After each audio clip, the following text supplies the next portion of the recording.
Order pending అయిపోయింది.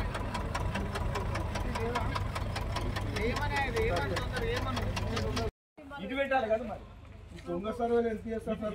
ఇటు పెట్టాలి కదా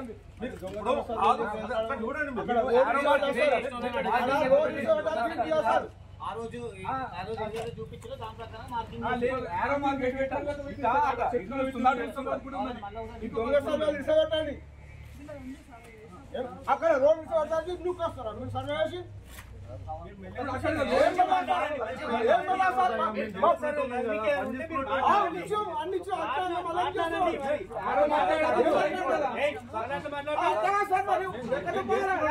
అది మాట్లాడు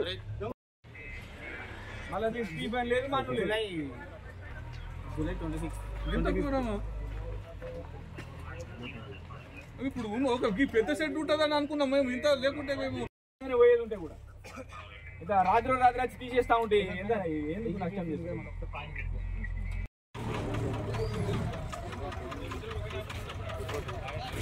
న్యాయం జరిగే వరకు వదిలిపెట్టేది లేదు మున్సిపల్ వాళ్ళని. ఖచ్చితంగా కోర్టుకు ఇస్తాం. ఓకే సార్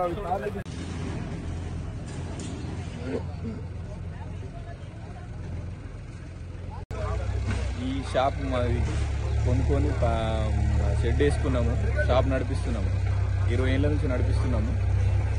ఈ సర్వే చేసినామని చెప్పి ఎలాంటి సర్వే నోటీస్ ఇవ్వకుండా పక్కపొంటి సర్వే నెంబర్ వాళ్ళకైతే కంపల్సరీ నోటీస్ ఇవ్వకుండా సర్వే చేయడానికి ఏ రూల్ ఒప్పుకోదు. మాకు నోటీసే ఇవ్వాలి. మా సర్వే నంబర్ 8, ఈ గవర్నమెంట్ సర్వే నంబర్ అట 6 అట. అది కావచ్చు కానీ మా బార్డర్ ఆందాకుంది. మేము మొన్న సర్వే చేయించుకున్నాం. వాళ్ళు సర్వే చేసినప్పుడు మాకు నోటీస్ అయితే ఇవ్వాలి కదా పక్కపొంటి వాళ్ళకి. ఆ నోటీస్ ఇవ్వలే, ఏమి ఇవ్వలే. అయినప్పటికీ వాళ్ళు చేసిన మార్కింగ్ కాకుండా వాళ్ళు సగానికి చేసిరు మార్కింగ్. అది కాకుండా మొత్తం షాప్ తీసేసిరు. ఇప్పుడు ఈ నష్టాన్ని ఒక 56,000 లక్షల నష్టం జరిగింది. ఇప్పుడు ఈ నష్టానికి ఎవరు బాధ్యులు? టీపీఓనా, మున్సిపల్ ఆఫీసరా, ఎమ్మెల్యేనా? ఎవరిస్తారు మాకు? ఇప్పుడు మేము చాలా పేద ఫ్యామిలీలు ఉంటాయి మా సంస్థలో. 140 మంది దీని మీద ఒక 500-600 మంది ఆధారపడి జీవిస్తున్నాము.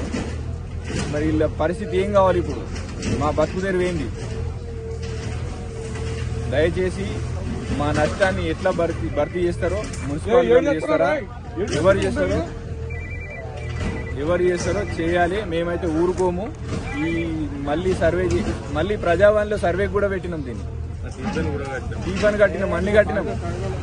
ముందస్తు నోటీసు ఇవ్వకుండా ఖాళీ చేసుకోమని చెప్పడానికైనా ఒక నోటీస్ ఇవ్వాలి కదా. అందులో కళ్ళు దించాం కదా. ఒకవేళ నిజంగానే మీరు చేస్తే ఏది చెప్పకుండా ఇట్లా చేస్తే ఒక దొంగ రాత్రి వచ్చి ఇట్లా చేయడం ఏంది? మాకు డాక్యుమెంట్స్ ఉన్నాయి, అన్నీ ఉన్నాయి. మరి ఏదో దొంగతనాన్ని సంపాదించి. నా పేరు రాజు. మన కామారెడ్డి వీక్లీ మార్కెట్లో ఇది గత 70 సంవత్సరాల నుండి కూడా మేము కబ్జాలో ఉన్నాము. ఎలాంటి ఇంటిమేషన్ లేకుండా ఆల్రెడీ దీనికి హైకోర్టు స్టే ఉన్నది. స్టే కూడా ధిక్కరించేసి అధికారులు డిస్ప్లే చేయడం జరిగింది. ఆల్రెడీ స్టే ఉందని చూపిస్తున్నా కానీ వాళ్ళు పట్టించుకోవడం లేదు. హైకోర్టు స్టే ఉంటే మాకేం సంబంధము, ఇది మేము పట్టించుకోమని చెప్పేసి వాళ్ళు ఇష్టారాజ్యంగా మొత్తం డిస్ప్లే చేసేసారు. ఎలాంటి ఇంటిమేషన్ లేదు, అలాంటి ఆధారం ఏం చూపించకుండా అది డిస్ప్లే చేశారు. అది ఇప్పటిది కాదు, దగ్గర 60-70 సంవత్సరాల నుండి కూడా ఇక్కడ వాళ్ళు మాకు ఎవరైతే అమ్మిరో వాళ్ళు ఇక్కడ ఉండే ఆధీనంలో ఉండే ఇన్ని రోజులు అధికారులు ఏం చేసినారు? ఇప్పుడు వచ్చేసి ఇది డిస్ప్లే చేయడం ఎంతవరకు కరెక్ట్ అని చెప్పేసి అడుగుతున్నాను. గతంలో ఉన్నప్పుడు ఏమన్నా ఇంటిమేషన్ ఇచ్చారా? మాకు ఆల్రెడీ హైకోర్టు స్టే ఉన్నది. ఆల్రెడీ దీనికి హౌస్ నెంబర్ కూడా ఉన్నది. ఆబ్స్టెక్స్ కూడా కడుతున్నాము. రిజిస్ట్రేషన్ డాక్యుమెంట్స్ ఉన్నాయి. అన్ని రకాలు అన్నీ ఉన్నాయి. అసలైన తొలి వెలుగు. ఫాలో వాట్సాప్ @తొలి వెలుగు official.